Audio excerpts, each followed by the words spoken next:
या संभवतः जिन्होंने मेरा साथ नहीं भी दिया, उन लोगों से भी मैं ये वादा करता हूं कि संभवतः इस चुनाव में मैं आप लोगों का विश्वास शायद नहीं जीत पाया, जिन लोगों ने मुझे अपना वोट नहीं दिया।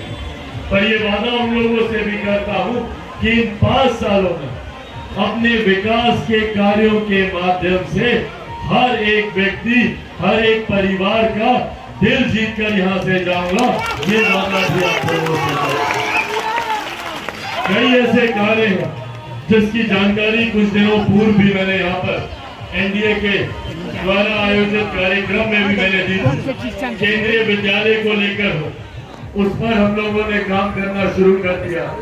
एक वैकल्पिक व्यवस्था हम लोगों ने बना ली और जल्द ही पुनः वहाँ पर एडमिशन का कार्य भी शुरू हो जाएगा। रेलवे केंद्रीय विद्यालय का एक अपना भवन हो, इसको लेकर अभी परसों ही हमारी मुलाकात रेल मंत्री से हुई है। उनके समक्ष हम लोगों ने प्रस्ताव रखा है, जल्द रेलवे की जमीन पर केंद्रीय विद्यालय का एक अपना भवन होगा, ताकि भविष्य में पठन पाठन में जो दिक्कत है उसका निर्माण कार्य शुरू होगा। बस स्टैंड को लेकर हम लोग को दिक्कतें आती।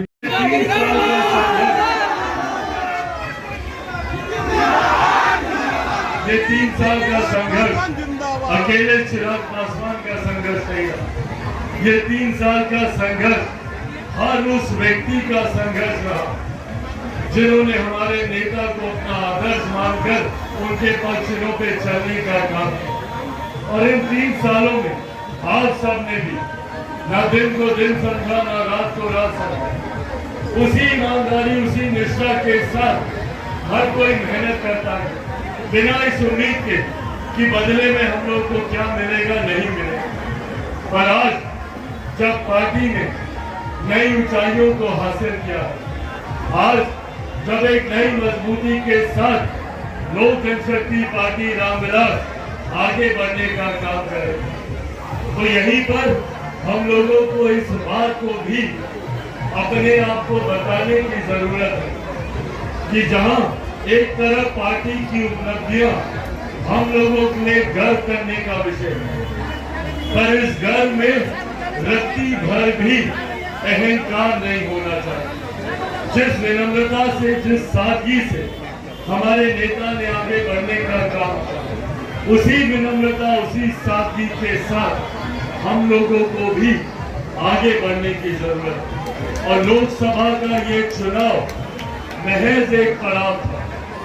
अभी एक लंबी लड़ाई हम लोगों को आगे लड़नी है। आने वाले विधानसभा के चुनाव में बिहार फर्स्ट, बिहारी फर्स्ट की जिस सोच को साधने की सोच के साथ हम लोगों ने आशीर्वाद यात्रा की शुरुआत की, अब उस लक्ष्य को हम लोगों को तय करना है। बिहार को फर्स्ट और बिहारियों को फर्स्ट बनाने की सोच के साथ अब हम लोग को काम करना है।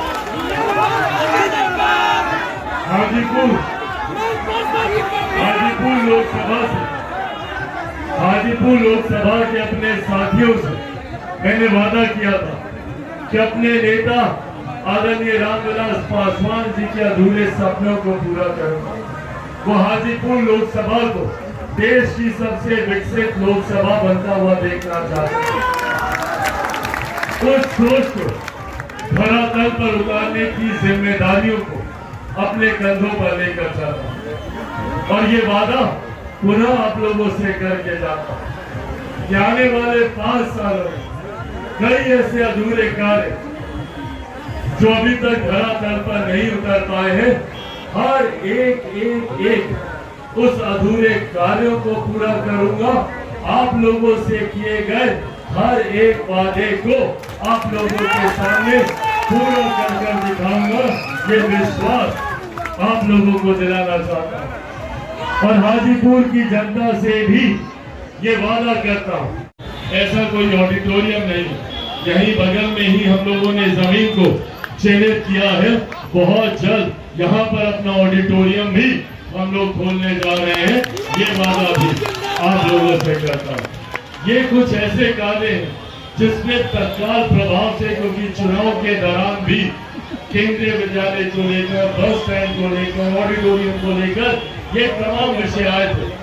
यहाँ पर सीवर की सफाई को लेकर भी, उस पर भी हम लोगों ने पहल शुरू कर दी है, उसकी सफाई को लेकर। ये तमाम विषय जो तत्काल प्रभाव से हम लोगों ने जिस पर कार्य शुरू किया है, पर ये अभी शुरुआती दौर के कार्य हैं।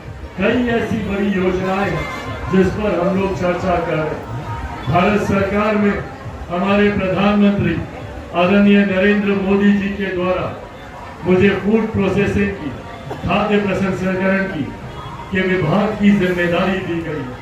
ये एक ऐसा विभाग है जो आने वाले दिनों में किसानों के जीवन को बेहतर कर सकता है, उनको आर्थिक मजबूती दे सकता है। इस विभाग के माध्यम से उद्योग अपने ही जिले में खोलने की संभावनाओं पर हम लोग कार्य कर सकते हैं। रोजगार के कई अवसर इस विभाग के माध्यम से हम लोग तलाश सकते हैं। इन तमाम चीजों पर केंद्रीय मंत्री बनने के बाद मैंने प्रयास शुरू किए। उम्मीद करता हूँ जल्द कई ऐसी खुशखबरी भी आपको अपने विभाग की योजनाओं के माध्यम से आप लोगों को देने का मैं काम करूंगा। साथियों, अब ये जिम्मेदारी हम लोग के ऊपर है कि इस डबल इंजन की सरकार को हम लोगों को आने वाले दिनों में और मजबूती देनी। बिहार की विडंबना रही है कि हमेशा विरोधाभास की सरकारें रही। जब तक केंद्र में यूपीए की सरकार थी, बिहार में एनडीए की सरकार थी। जब बिहार में हम लोगों की जब केंद्र में हम लोग की एनडीए की सरकार बनी, तो बिहार में महागठबंधन की सरकार। आज लंबे समय के बाद केंद्र में भी एनडीए की सरकार है, बिहार में भी एनडीए की सरकार है। केंद्र में सरकार का नेतृत्व हमारे प्रधानमंत्री आदरणीय नरेंद्र मोदी जी कर रहे हैं, तो बिहार में सरकार का नेतृत्व हमारे मुख्यमंत्री आदरणीय नीतीश कुमार जी कर रहे हैं। ऐसे में अब ये हम लोगों की जिम्मेदारी बनती है कि इस डबल इंजन की सरकार की श्रृंखला को हम लोगों को बनाए रखें। जब दोनों सरकारें एक तर्ज पर होती हैं, तो कार्य धरातल पर उतारना आसान होता है। स्थानीय प्रशासन की काफी मदद इसमें हम लोगों को मिलती है। ऐसे में ये परिस्थिति आने वाले दिनों में भी बनी रहे। आने वाले दिनों में विधानसभा के चुनाव के परिणामों के पश्चात भी इसी परिस्थिति को हम लोग धरातल पर उतारे, ताकि अगले 5 साल बिहार में विकास से जुड़े हुए कई ऐसे कार्य जो विभिन्न कारणों से लंबे पड़े हैं, उसको हम लोग धरातल पर उतार सके। इस सोच के साथ अब हम लोगों को काम करने की जरूरत है। एनडीए गठबंधन के एक एक कार्यकर्ता से आग्रह करूंगा कि अब चुनाव ज्यादा दूर नहीं, उस दिशा में भी हम लोगों को मजबूती से आज से ही हम लोग को कार्य में लगने की जरूरत है। आने वाले दिनों में हमारे प्रधानमंत्री जी का संकल्प है कि 2047 तक भारत को एक विकसित देश बनाना है। भारत विकसित देश तब बनेगा जब भारत का हर एक प्रदेश बिहार जैसा प्रदेश विकसित बनेगा। हर एक जिला जब हमारा विकसित बनेगा, हर एक प्रखंड जब हमारा विकसित बनेगा, हर एक गांव जब हमारा विकसित बनेगा। हर गांव को विकसित बनाने की सोच के साथ हमारी एनडीए सरकार कार्य करने का प्रयास कर रही है।